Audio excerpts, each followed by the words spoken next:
fui convidado a falar hoje sobre a conjuntura entre relações raciais e educação na formação nacional dos Estados Unidos. É um tema importante na história e também no contemporâneo nacional dos Estados Unidos. E eu vou abordá-lo como uma questão constitucional e jurídica, uma questão de práticas educacionais e de desafios à igualdade.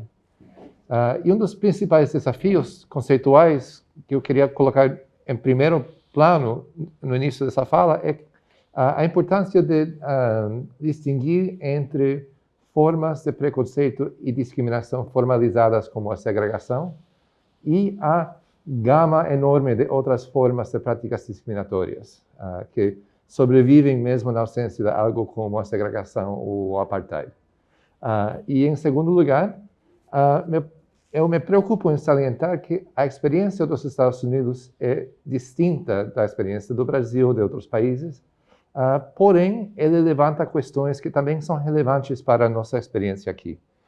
Então, a coisa que eu menos gostaria de fazer com essa discussão hoje seria dizer que os Estados Unidos é diferente e ruim em relação ao Brasil e que, em comparação com o que eu vou falar hoje, o Brasil seria um país descomplicado do ponto de vista de políticas raciais. Muito pelo contrário. Porém, cada país tem sua própria história e eu vou trabalhar dentro desse molde da história americana, que é uma história onde o federalismo, a divisão entre o poder federal e o poder dos estados é muito importante na questão de direitos civis e direitos humanos. Historicamente, a escravidão, a segregação e outras formas de discriminação de gênero, racial e étnico têm sido sustentadas, é claro, a todo nível de governo, de municipal para estadual para federal.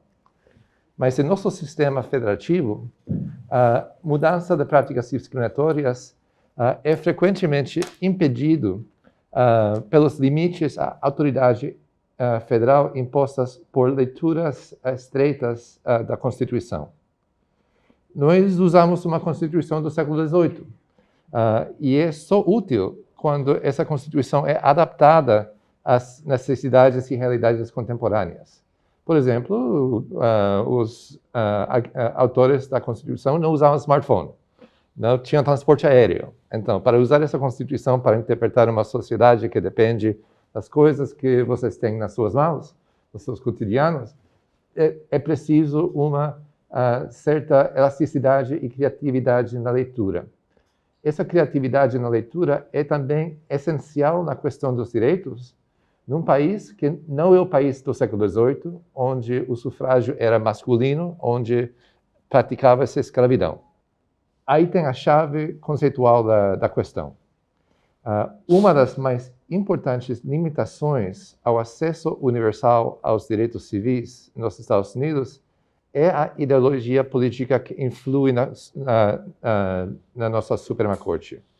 A Corte ocupa um papel-chave porque, quando permite interpretações mais elásticas da Constituição, abre espaço importante para direitos civis.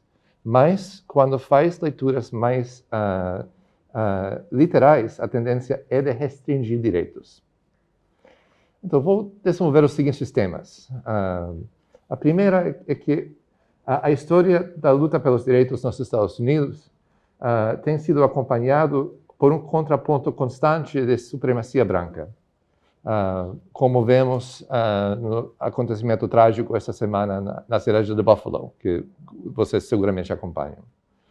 A segunda é que a imagem do Judiciário Federal e da Suprema Corte, que tem existido basicamente durante o tempo de todas as nossas vidas, como uma instituição que defende direitos civis, na verdade é o resultado de um breve período agora terminado, dentro de uma tendência muito mais longa em que a atuação da Suprema Corte tem sido de restringir acesso a direitos, especialmente para pessoas afro-americanas e outras pessoas de grupos minoritários. E, em terceiro lugar, essas limitações impostas pelo judiciário são vividas de forma especialmente intensa na experiência educacional e das instituições escolares dos Estados Unidos. Agora, um dos imaginários, um dos mitos mais poderosos dos Estados Unidos é a noção do progresso sucessivo através da história. Mas essa ideia de um progresso onde há uma marcha constante de expansão de direitos, ela convive no século XX e século XXI nos Estados Unidos com a romantização do passado escravocrata e das principais figuras cujo perfil público é vinculado à preservação da escravidão e do supremacismo branco. E vou citar um exemplo. Em 1983, criou-se o feriado reconhecendo o Martin Luther King, que todos vocês conhecem como uma das principais vozes do movimento de libertação afro-americana da década de 60.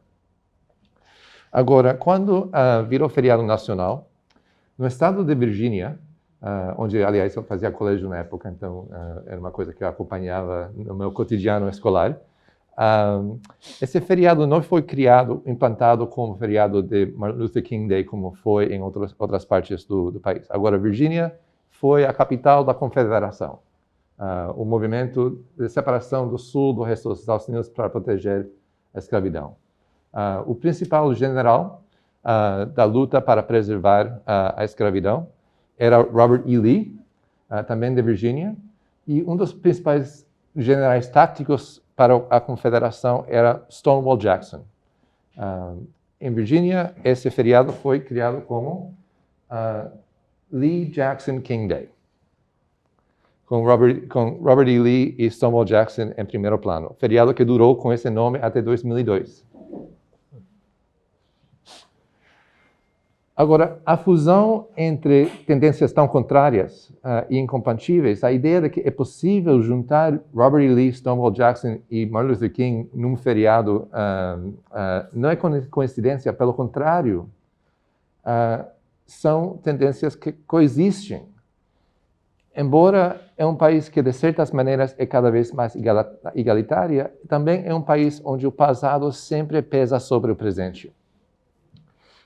Mesmo numa época que passou pela eleição e reeleição de um presidente de descendência africana, o progresso nas áreas de igualdade e de direitos humanos, em áreas importantes, é cada vez menos alcançável. Esses limites são especialmente evidentes em áreas como educação básica e superior, integração socioeconômica e violência policial e social. Então, eu vou passar a falar de dois ciclos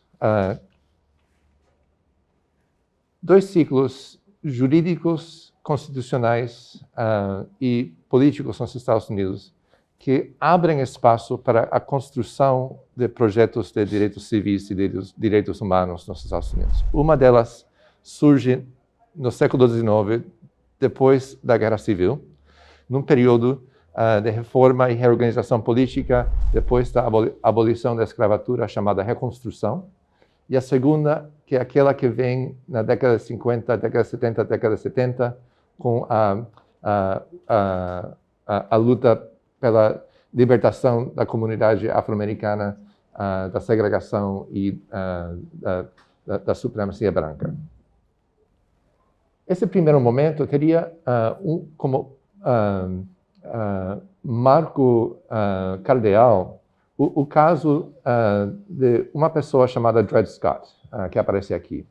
Ele era um homem escravizado que entrou na justiça exigindo sua alforria, porque ele tinha sido levado pelo seu proprietário para um estado onde a escravatura já tinha sido abolida. Era algo que, por exemplo, no Brasil do século XVIII, depois da abolição da escravatura em Portugal, alguém que era escravo, indo para Portugal, era imediatamente uma pessoa liberta. Era a mesma tendência até meados do século XIX nos Estados Unidos, em territórios abolidos. Ele, como prova de que ele era uma pessoa liberta, mostrou que ele tinha vivido como homem livre e tinha os direitos de uma pessoa liberta, como, por exemplo, tinha ser casado legalmente, que era uma coisa proibida a escravos nos Estados Unidos da época. A tentativa dele de garantir a sua liberdade, na verdade, resulta num dos principais reveses de direitos humanos na história dos Estados Unidos e acirra o conflito que acaba na Guerra Civil. Porém, é uma tentativa de expansão de direitos. Ele está tentando de garantir acesso ao direito à liberdade por ser uma pessoa que, mesmo de origem africana e mesmo tendo estado no passado em situação de escravo, por ser um homem em território livre, seria um homem liberto. A petição dele foi rejeitada. O Supremo Tribunal Federal nossa Suprema Corte fez uma decisão muito rigorosa contra ele. Não apenas que ele seria reescravizado, mas também o ministro-presidente da Suprema Corte determina que pessoas de origem africana não tinham o direito de ser cidadãos dos Estados Unidos e, por isso, nem teriam recurso à justiça. Esse ministro, Roger Taney, ele fala o seguinte no acordão dele.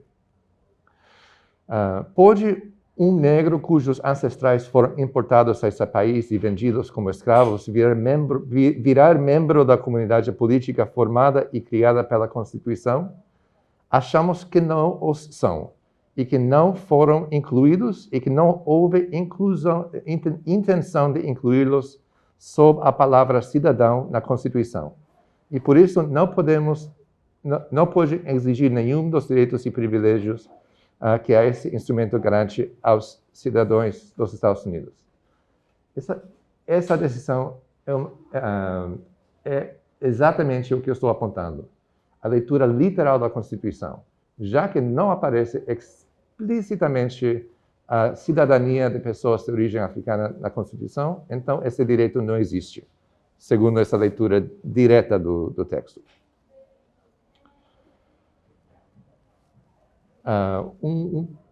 Interessante nota da telepágina aqui.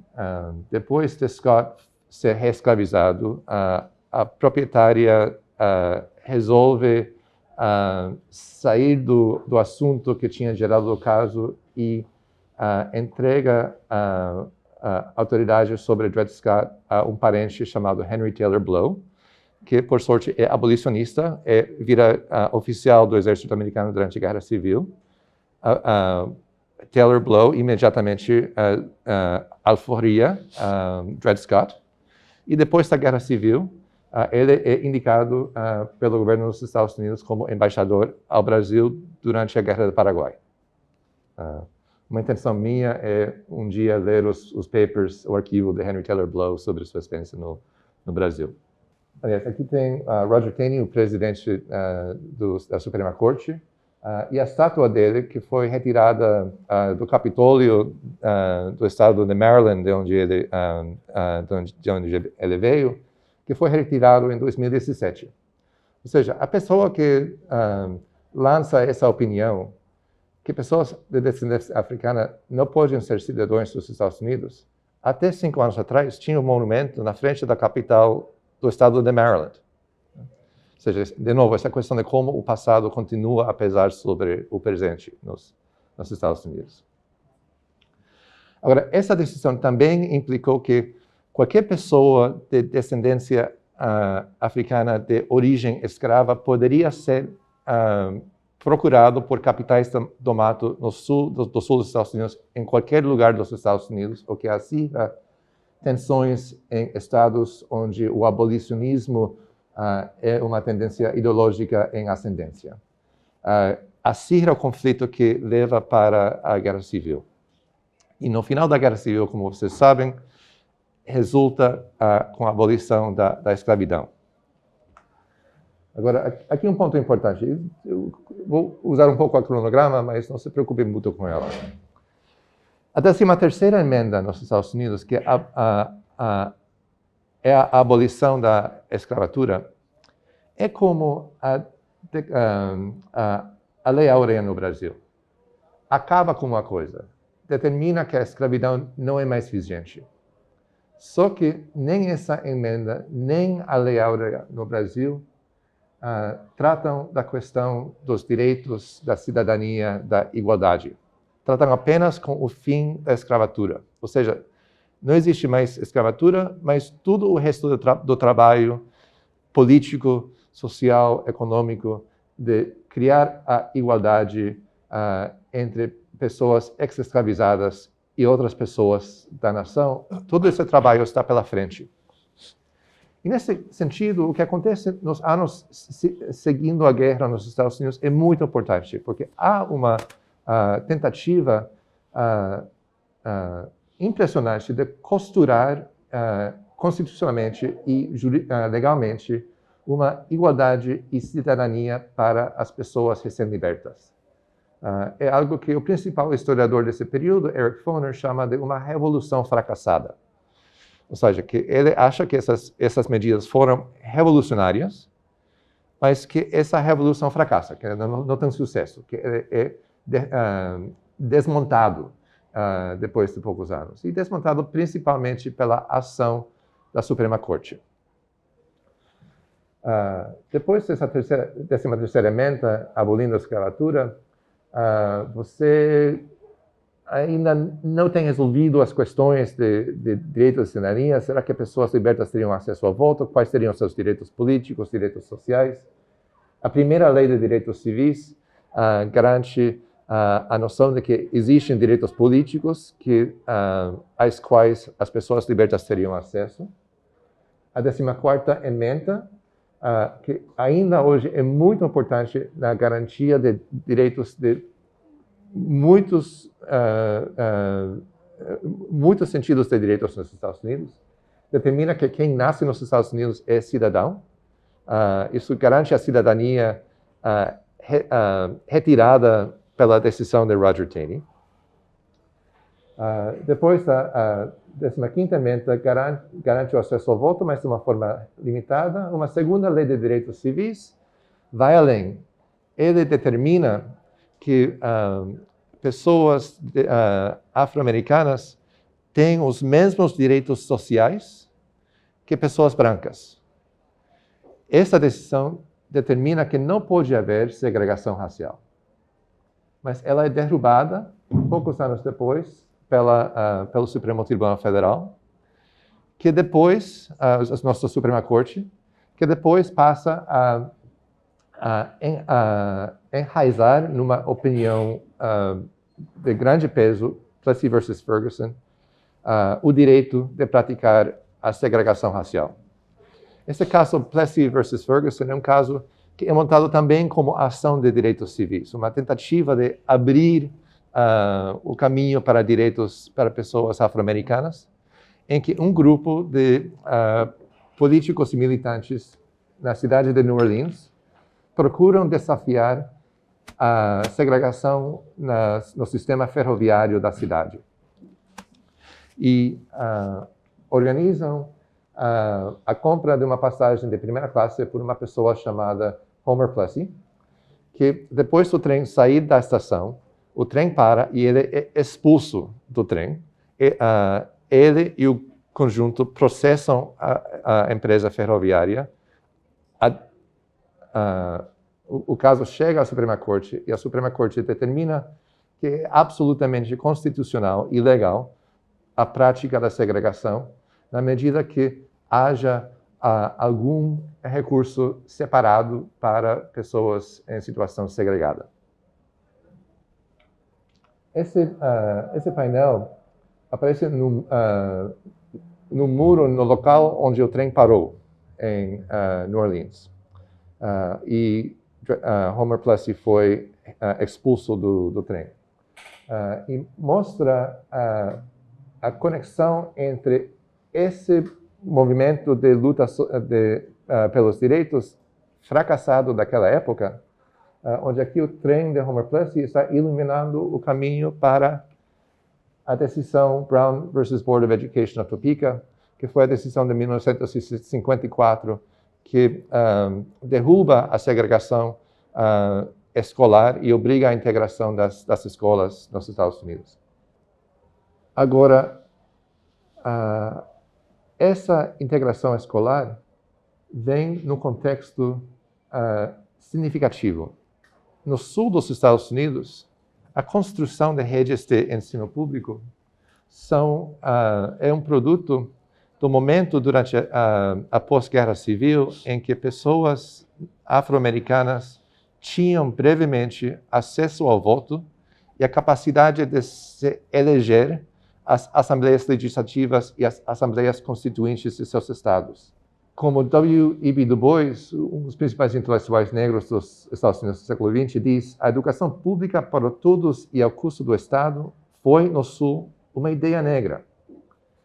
Uma das primeiras coisas feitas por pessoas recém-libertas, agora com alcance ao poder político, é de criar as redes de educação pública. Quando eles perdem esse poder, com a retomada do poder branco no Sul e a exclusão através da lei e da violência das comunidades negras ao sufrágio, essas redes escolares, criadas por sua atuação, passam a ser segregadas. Agora, esse processo de reconstituição de poder branco usou a lei e a violência para separar pessoas afro-americanas do voto, separá-los do direito de participar em júris, que pessoas brancas não poderiam ser julgadas por pessoas negras. A segregação escolar foi imposta através do Sul, e esse projeto foi acompanhado por um projeto simbólico de recuperar a imagem do Sul e sua luta na Guerra Civil como um ato heróico e de sacrifício em que soldados do Sul foram vítimas de agressão do Norte. Essa versão romantizada do Sul apaga a história da escravidão e a luta pela emancipação e ajuda a sustentar o sistema através da qual as populações afro-americanas são marginalizadas sistematicamente e ilegalmente no Sul, informalmente, mas comumente nas outras regiões do país.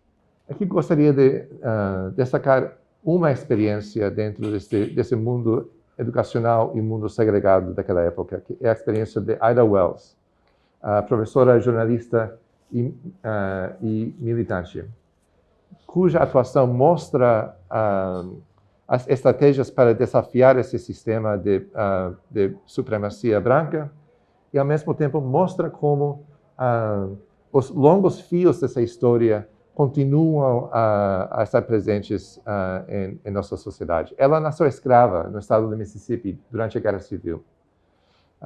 Sua família investiu pesado, como muitas famílias recém-libertas, na educação. Seu pai, que não é claro nem que teria estado alfabetizado, virou membro do conselho de uma recém-criada faculdade estabelecida por missionários para fornecer educação a recém-libertos. Ela estudou numa outra faculdade criada no mesmo molde e virou professora numa escola segregada na cidade de Memphis, Tennessee, a mesma cidade onde Martin Luther King seria morto em 1968, quando apoiava a greve de garis municipais. Desde o início de sua carreira, ela militou contra a segregação e especialmente contra a violência racial, escrevendo livros contra linchamentos, editando um jornal enfrentando represálias por sua militância. Ela saiu de Memphis para a cidade de Chicago, uma cidade industrial, comercial do norte do país, cujo crescimento econômico e demográfico do século XIX e século XX é como o crescimento de grandes cidades brasileiras como São Paulo, por exemplo. E vira, como São Paulo, um destino de imigrantes depois da Primeira Guerra Mundial. É o destino principal da grande imigração, em que milhões de pessoas afro-americanas saem do sul para as cidades do norte, fugindo de condições de pobreza e de exclusão nesse mundo segregado. Mas mesmo numa cidade do norte como Chicago, as condições vividas por Wells continuam presentes. Há a codificação da segregação racial na cidade. O estado de Illinois, onde Chicago se situa, que é o estado de Abraham Lincoln, presidente durante a Guerra Civil, estado de Ulysses Grant, o principal general da guerra, principal presidente do período da reconstrução, também é um estado que registra, nos 70 anos depois da abolição, 57 linchamentos. Inclusive uma em 1908, na capital de Springfield, onde 8 pessoas são mortas. Wells morou na zona sul de Chicago, a principal região residencial e comercial afro-americana da cidade. Ela foi enterrada num cemitério Oakwood, nessa região da cidade, em 1931. Aqui você vê a lápide dela em Chicago. Nesse cemitério, que é um cemitério que reúne os túmulos de muitas pessoas de destaque da história afro-americana nos Estados Unidos, também é, mesmo no norte, um cemitério que tem um impressionante monumento confederado. Um monumento de 12 metros de altura, composto de granito e bronze, canhões ao redor, pirâmides de balas de canhão. É um monumento que foi inaugurado pelo presidente dos Estados Unidos, e tem na frente uma declaração presidencial que diz o seguinte: a União Nacional é mais uma vez o altar de nosso amor e nossa lealdade, nossa devoção e nosso sacrifício. O túmulo de soldados criados na desafortunada Guerra Civil é um tributo à valentia americana. No espírito de fraternidade, devemos compartilhar com vocês o cuidado dos túmulos dos soldados confederados. Ou seja, é uma declaração de igualdade e irmandade entre soldados do Norte e soldados do Sul, em que pessoas afro-americanas e a situação da escravidão, que foi motivo da luta confederada, estão totalmente ausentes. Essa memorialização desarticulava da guerra a questão da escravidão e coincidiu com o reforço do sistema de segregação no país.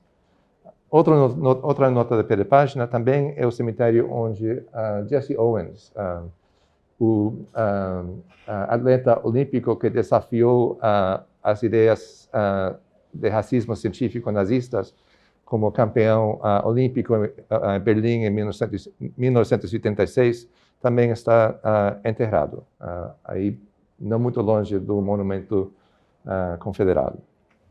Mas passando brevemente para o segundo ciclo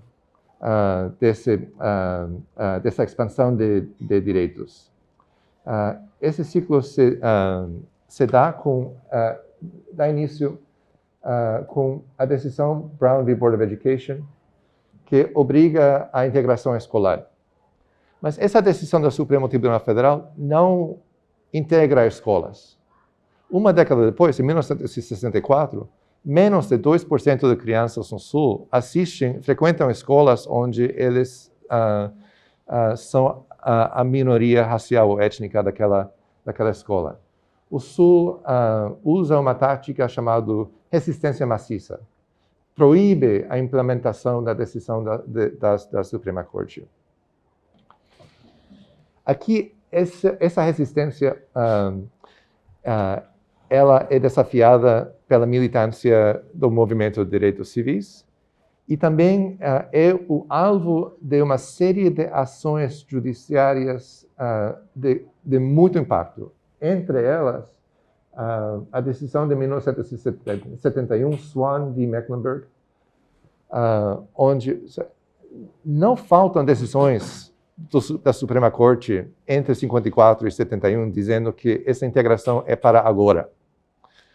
Mas, chegando a 71, um juiz federal determina que convoca um especialista que para o município de Mecklenburg usa o sistema de ônibus escolar para fazer uma repartição isonômica de alunos nas escolas, para que toda a escola tivesse a mesma proporção de crianças negras e crianças brancas. E a decisão do juiz é a implementação para o próximo ano letivo desse modelo. Esse modelo garante nessa cidade e em outras cidades um alto grau de integração racial.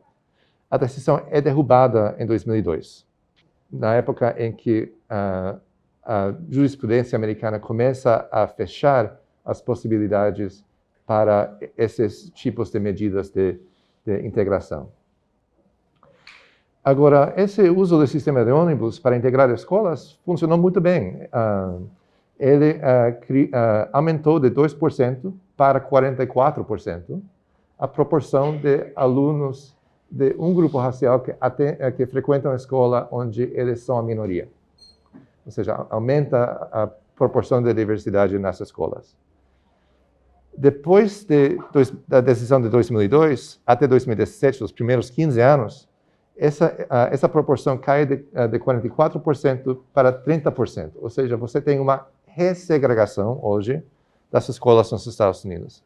Essa ressegregação é um resultado automático dessa decisão, porque nos Estados Unidos, tanto no sul, quanto no norte, quanto no oeste, quanto qualquer canto, as cidades são, de grosso modo, racialmente segregadas, através de práticas e políticas formais e informais. Posso falar mais delas depois, se vocês quiserem.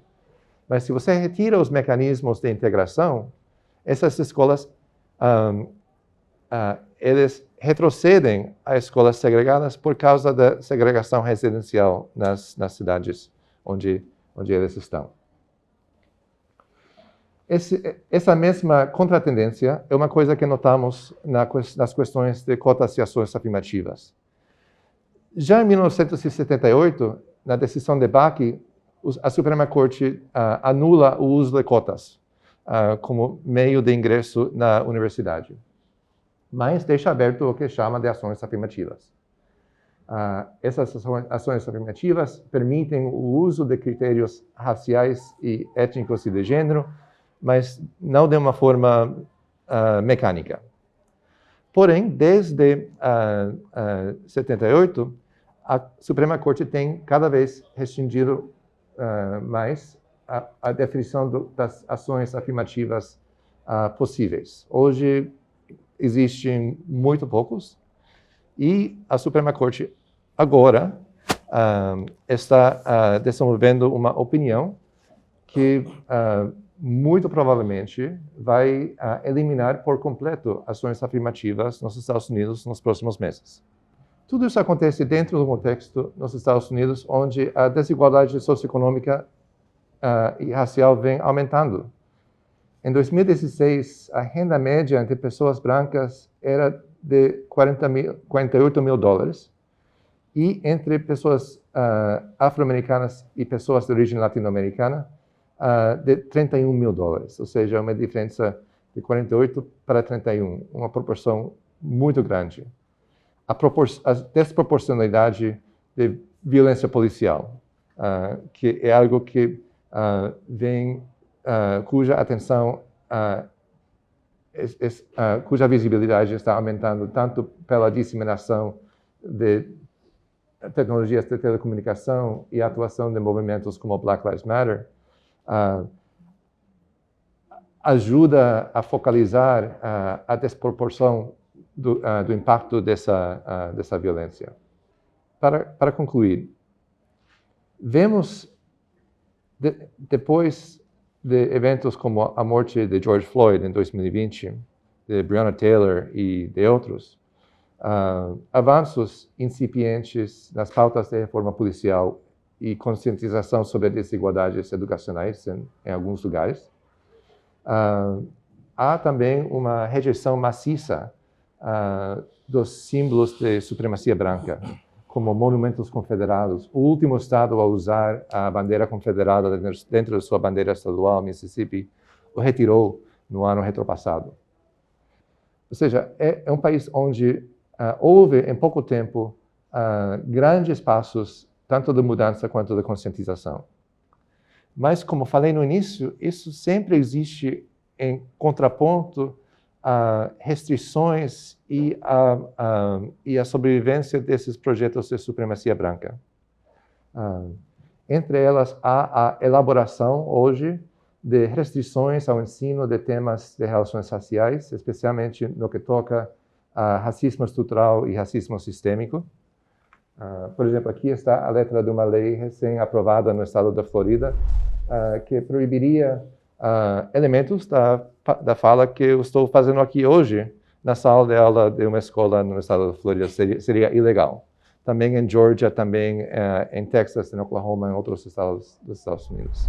Também vemos a restrição pelo judiciário à capacidade do governo federal de servir como o fiador de direitos humanos em áreas como o acesso ao voto, a prática da seleção afirmativa, a integração escolar, sem falar dos riscos aos direitos civis relacionados a gênero, que são expostos pelo esboço da decisão eliminando a proteção ao direito do aborto. E vemos também o crescimento do terrorismo supremacista, como acompanhamos esta semana em Buffalo, em El Paso, Texas, contra imigrantes mexicanos em 2019, ou a violência racista em Charleston em 2015. Então, para fechar, 2 aeroportos na região metropolitana de Washington que refletem essa memorialização conturbada conectada à luta pelos direitos civis e à resistência branca. Uma delas é o aeroporto de Baltimore, que leva o nome de Thurgood Marshall, que foi o primeiro ministro da Suprema Corte, que era afro-americano, que foi o chefe do setor jurídico do NAACP, do Movimento Negro, que liderou o esforço na decisão que derrubou a segregação escolar no caso Brown. E o outro é o Ronald Reagan National Airport, que leva o nome do ex-presidente, cujo projeto político era captar votos de brancos do Sul desapontados com o processo de integração racial. Depois de ganhar a indicação para a corrida presidencial em 1980 pelo seu partido, ele viajou para o pequeno vilarejo de Filadélfia, Mississippi. Filadélfia, população 7.000, tinha a fama de ser o lugar onde, em 1964, o Klan linchou 3 militantes de direitos civis, um ato que aumentou a pressão política pela aprovação do Voting Rights Act e do Civil Rights Act em 64 e 65. E também foi um acontecimento retratado no filme Mississippi em Chamas. Nesse local, o então candidato Reagan adotou e repetiu o lema usado por governadores sulistas que defendiam a segregação como uma prática que cabia aos estados e não era o direito da União, do governo federal, intervir. Reagan diz: "Eu acredito nos poderes dos estados." E declara: "Nós temos distorcido o balanço do governo hoje, dando-lhe poderes nunca contemplados pela Constituição." De novo, essa ideia de uma leitura literal da Constituição, que é usada para a restrição de acesso aos direitos. Agora, são poucos países onde 2 aeroportos da capital, separados por 50 quilômetros, poderiam comemorar legados tão contraditórios. Mas essa é a dinâmica, né? Que essa justaposição mostra um país onde os principais conflitos do passado não estão resolvidos, onde a noção do progresso e da expansão de direitos e oportunidades é sempre enfrentada pela realidade do racismo institucional e estrutural, notavelmente visível na violência policial e na desigualdade educacional. Então, esse é um elemento do passado de nosso presente, do presente do nosso passado, que nos levam a ver não apenas a repetição de reveses, mas também a possibilidade para mudança. Muito obrigado.